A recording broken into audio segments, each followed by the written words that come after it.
Welcome to the No Budget Indie Filmcast, where we dip into the independent film universe to highlight those little films that you might not have heard about elsewhere. Will you agree with our panel, or will our panel agree with each other? Tune in to find out. I am Milo Dennison, and with me, as always, is Claire Milan. Hello. And Cathal Feeney. Hello. All right, folks, today we are watching Inside by Bo Burnham. So you probably have heard about this one elsewhere, but it's the one people are talking about for good reason, because basically what Bo did is what a lot of creatives said they were going to do during lockdown, which is create something like make a film or write a book or that kind of stuff. And a lot didn't. In his case, he did. So for those who don't know, Bo Burnham is a comedian, one of those does a lot of song numbers and that kind of stuff. He more or less took the attic of his house and filled it full of recording equipment, lighting, that kind of stuff, cameras, and spent lockdown recording his lockdown experience, going from a nice cleanly shaven guy, decent haircut, to a bearded, long, hairy, on the brink of a breakdown kind of guy, and did a various set of musical numbers of it while he did it in the form of his kind of comedy. And in a lot of ways expressing, I think, a lot of the lockdown frustrations that a lot of people were having, and did it in a kind of an entertaining and musical way. And what he then did was edited it together all himself, by the way. That's the interesting aspect of this, is because it all takes place in one room. He filmed it all. He lit it all. He wrote the music. He sang their music. He recorded the music. Like, if you look at the credits of the film, the only other names on it are, I think he brought in some additional sound editing design at the end and color correction, I think, at the end. So he did have a producer actually as well. Yeah, I noticed. Yeah, he had a producer, and he did have some sound editing afterwards, and the colorist, but it was mostly himself. Yeah. So pretty much a Bo Burnham film. And it's really, it's good in a lot of ways. To me, it's not really, it feels more like his comedy, which is a lot of, he used to do a lot of YouTube videos. I think that's how he got us started. I could be wrong, but I think that's kind of what he's known for. And each of the bits felt like a YouTube video to me. Like, it could have been just a little intro and him doing his song, and then that going onto YouTube. And so it felt like a lot of those condensed together into one film. And so I did have a bit of a hard time watching it. In fact, I actually had to watch it in two different sittings. He puts an act break in the middle, roughly towards the middle, and actually used that as an act break, to where I actually stopped and watched the second half a few days later. It's interesting. So I never heard about Bo Burnham. Like, I saw him in Promising Young Woman, and I was thinking, who's that actor? I never saw him before. And I Googled him. Like, he does kind of comedy stuff. And then I just completely forgot about him. And I read on the internet about this special, and people were raving about it and saying everyone has to watch it. So I sat down to watch it thinking, this will be just a comedy special. You know, I'll probably laugh once or twice. And I was just blown away by it. It was like, he brought you on this crazy, emotional, vulnerable journey. And then I looked back into his history, and he talks about it in this as well. But he stopped performing for 5 years because he had severe panic attacks on stage, which is crazy to think about. And he even does an interview about his anxiety. Now, I know in this he's playing a character. He's not exactly playing himself, but I can see that he's using his own experiences. And I find it very hard to watch in one go as well. And I did take a break in the intermission, but it's one of the most inventive, inspiring masterpieces for me, because it's someone who's using all his resources to the max. It's like, I notice so many actors now who are creating their own work, including myself, because I created solo work during lockdown. And I can see he's all these wires and lights and everything around his room. And I felt like, God, that was like, I'm nowhere near Bo Burnham, but I felt like, God, that was like when you create solo work, that's what it looks like, your room. But yeah, he's using all his resources to the max in this thing, his writing, his lyrics, the lighting, everything. And from a technical point of view, it's stunning. It shows you what you can do as an actor, writer, creator by yourself. And you can create an absolute masterpiece. And it is very brave of him to let us in and bring us on a journey. And you see him looking at his old footage, because he did blow up on YouTube when he was 16. I think it was he made the videos for his brother who was in the army. I think his brother was in the army, and then he didn't expect to blow up, and he got it really successful really quick. I think that caused a lot of anxiety. And in one song he talks, it's called Problematic, and he kind of regrets doing some of his old stuff because he used to be a little bit controversial in some of the topics he covered, and he actually sings about it in this. I think he has a little bit of guilt there now because times have changed, especially with comedy and topics he can cover. But it's so observational. Like I watched it twice, and there's one song about the internet and talking about all the information available on the internet. And if you listen to the lyrics, it's so true. You know, I think it is something, the songs, you can take each song and watch them 100 times and you'll see something different in them. And then one song that blew me away was All Eyes on Me. And he talks about his anxiety. It's like he wants people to look at him, yet he doesn't. I think so many performers suffer from anxiety, and he's highlighting that. And it is a scary thing, especially performing live, to go on stage. And it's not the easiest thing to do, you know. But I came out of this thinking, God, I want to create something. You know, I feel inspired. I if he can do it, maybe we can too. You know, we can use our own resources to create stuff and put stuff out there and be vulnerable to it's just really, it left a big impression with me. And it's very rare I watch a film that stays with you, but this definitely did. So you're inspired now. So when next pandemic, you know, well, like you, I'd never heard of Bo Burnham before this film, and so I came to it fresh, and I had no expectations beyond thinking that it was going to be absolutely brilliant, because that's all I'd heard about it. You know? Yeah.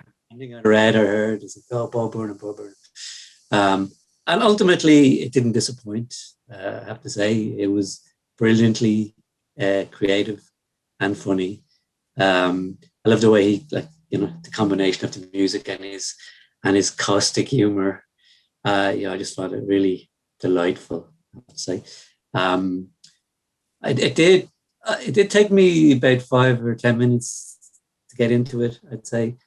But once I get into the groove of what it was about, I just was completely absorbed.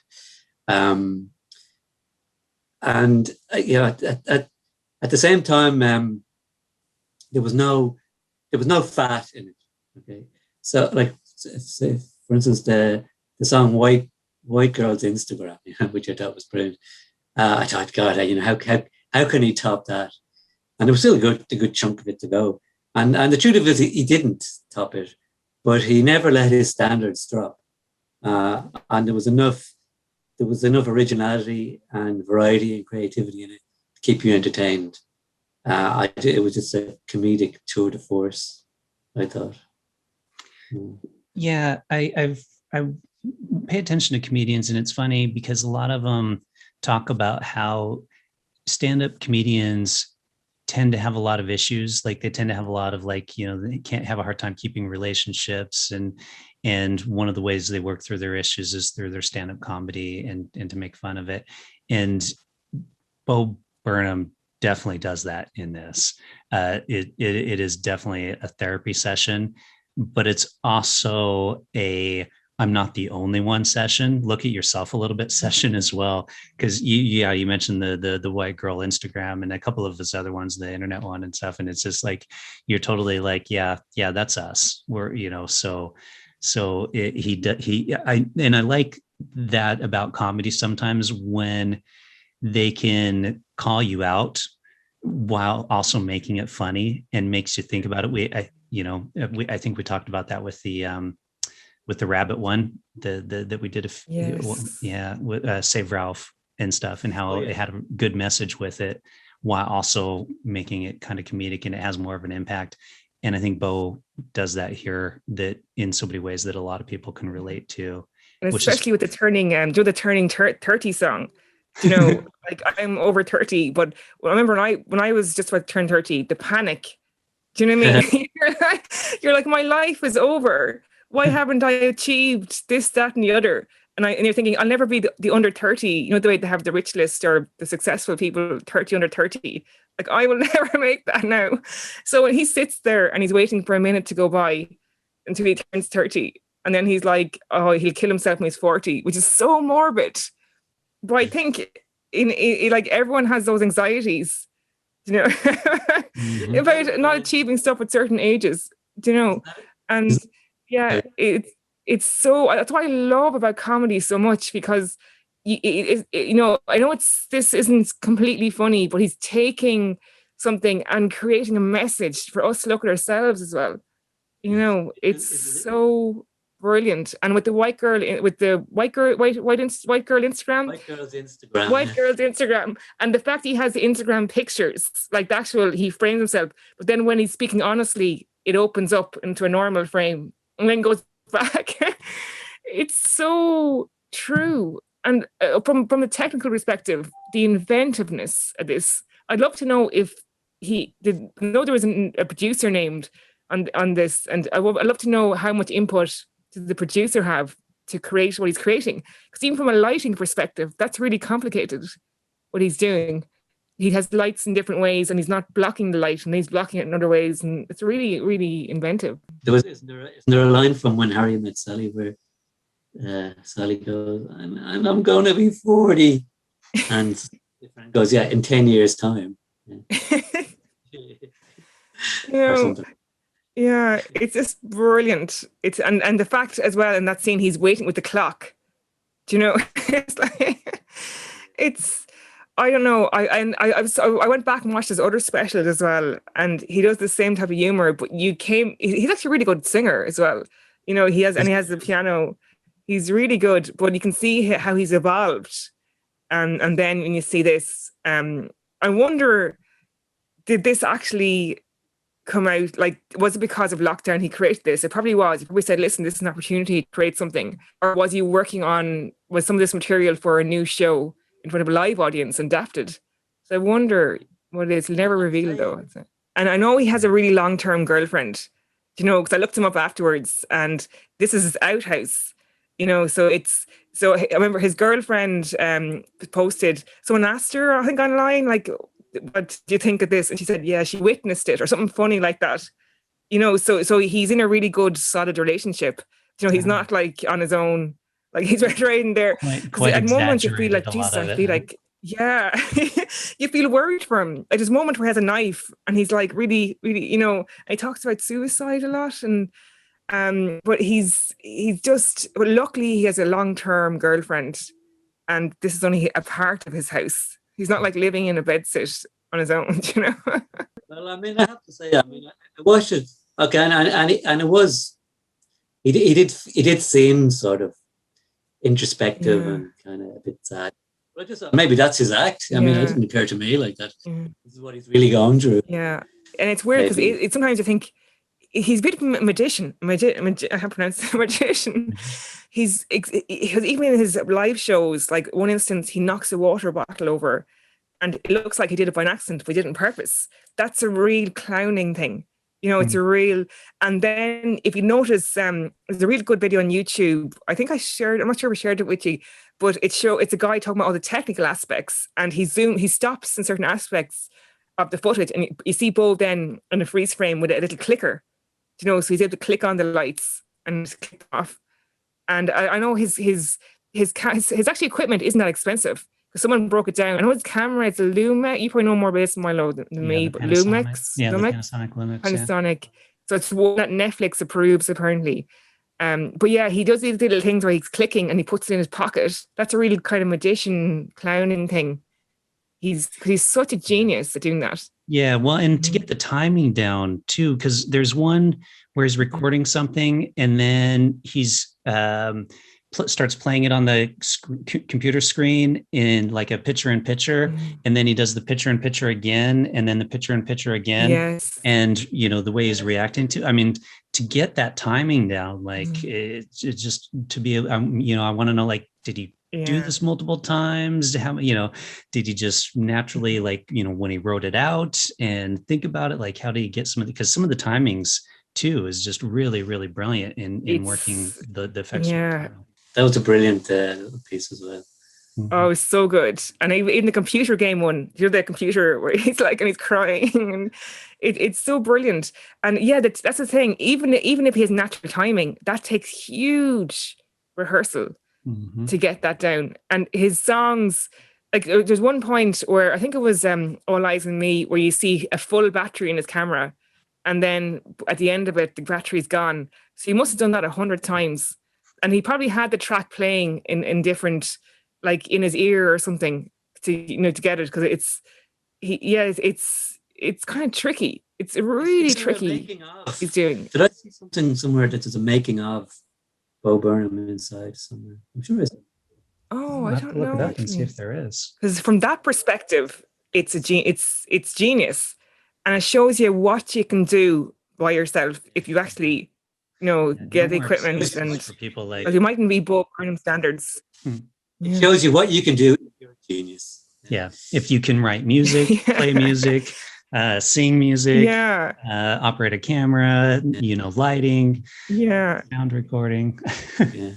Well, but even notice with the edit, he zooms in. The way, Oh yeah, same thing with the editing and stuff. And if you guys recall, when we were talking about this film, like I kind of mentioned, I wasn't really a huge fan of Bo Burnham prior to this, because I'd seen some of his comedy and it didn't really do anything for me. But actually, after watching this, it actually turned me into a fan to see like his range of talents. Because before I was just like, whatever, he does his little bits and stuff, and it didn't really do much for me. But now I'm like, oh, props. So remember him saying he went to see a comedy show of someone famous, and there was a massive stage, and all that the comedy person did was just stand there, a tiny light and a little stool, and barely moved. So when he saw that, he was thinking, what a waste of a stage. So then that's how he decided to create like this whole, when he does his acts, he has like lights and he moves around the stage and he uses it to the max, and that's just, again, he's using all his resources to the max in this. Yeah, absolutely. All right, guys, let's rate it then. I've given us like at the beginning of the year, I was saying, okay, this year I'm going to try and not give so many top marks, and I've given a whole host of them lately, and this is going to be another one, 5 stars. Yeah, for me, it's inspiring, inventive, an eye-opener. It'll make you want to go out and be creative. It's 5 stars for me. Yeah, I'm with you guys, but I'm going to go 4 stars just because I don't want to agree with you too much. Okay. Okay. There you have it. No budget audience. We really think this is a brilliant film. You can watch it on Netflix and absolutely check it out and let it inspire you. As always, you can reach us on @NoBudgetShow on Instagram, Twitter, or Facebook, and tune in to see what we're watching next week. Goodbye. Bye. Bye.